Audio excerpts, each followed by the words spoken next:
Hello everyone, welcome to this video.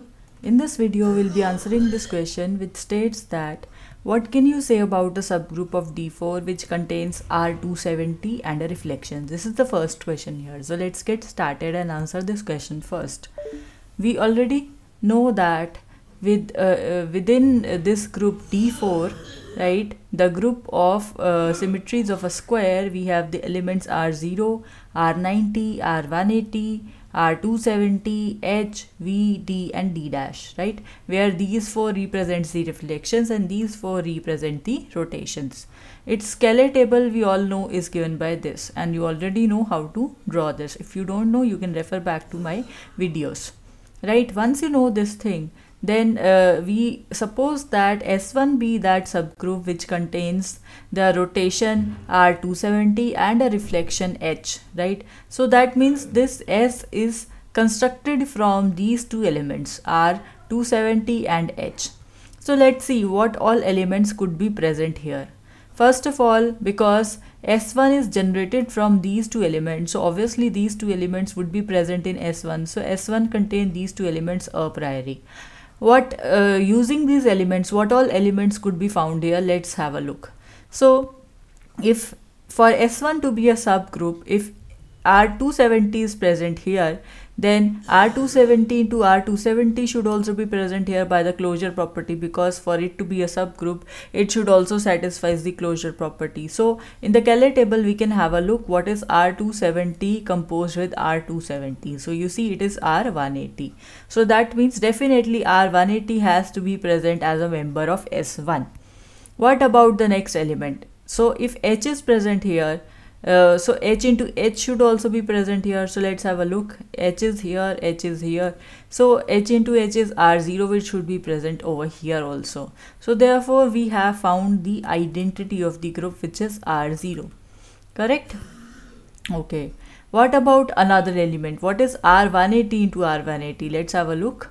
R180 is here, R180 is here, R180 into R180 is R0, so which is already present, so no need to write this down, correct? What about the next one? What other combination can we draw from these? So we have utilized these three until now, right? What else can we do? We can calculate R270 with R180. Let's see what is this. R270 with R180, it is R90. So we found another element which is a member of, again, S1. Why this is a member? By the closure property again. Now what about another element? So we already saw R270 with R180. You can try different combinations and see if you've obtained different elements here. Now next what we can do, we can just compose this with any one of it. So I am composing it with H. Right, if you compose it with H, R270 with H, what do you get? You get D, which is also a new member. So obviously this D is also present in S1, right? What about the other element R270 with D? Let's check. R270 with D is V. V is also a new member which also has to be present here. What about R270 with V? R270 with V gives you D dash, so it should also be present here. So you see, you have got all the elements of D4 present in S1, and there are no other elements apart from these 8 elements. So therefore, what is this S1? S1 is exactly your group which is D4. So this is a subgroup which is a trivial subgroup of D4. Right, so any subgroup which is generated by R270 and H within dihedral group is equal to the dihedral group itself.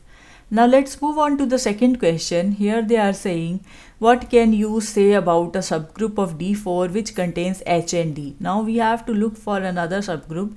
Let's call that by the name S2. Let S2 be that subgroup of D4 which contain H and D, so which is generated by H and D. So here obviously H and D would be present here in S2. What other elements are present here? Let's check it out. H into H in the Keller table, if you see here the Keller table, what is H into H? H is here, H is here, H into H is R0. So obviously your R0 has to be present within this group. right? So we have mentioned R0 here. What about D into D or H into D, right? We can have it there, both of them composed together, H into D.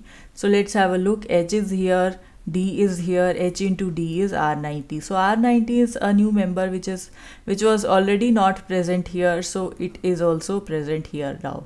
Now what about H composed with R90? H composed with R90, let's have a look here. H composed with R90, it is equal to D, right? So D was not present here in S2. D was not present here. It was. So therefore we'll discard this. Even if you write, there is no issue, but it won't add anything new to this S2. So we'll keep on trying for newer combinations, right? For another combination, we can check the composition of D with R90. Why I am not checking with R0? Because it is identity element. So if you compose it with any other element, you will get back the same element. However, we are looking for the elements which are not present within this group. So we are just multiplying or composing this D with R90. So what is this D with R90? D is here, right? R90 is here. So you see, you have got V from here. So we have V, which is a new member which we can list down over here. What about V with R90? What is this composition? V with R90. So V is here, R90 is here, so we obtain D dash. So D dash is also a new member which was not already present within our group. So let's mention that out. What is D into D dash? It comes out to be R180. Similarly, D dash into V comes out to be R270. So in this case also, you see in the subgroup S2, you obtain all the elements of D4, right? All the 8 elements of D4. So your S2 is again a trivial subgroup of D4 consisting of whole of the elements of the group, correct? Now let's move on to the third question here.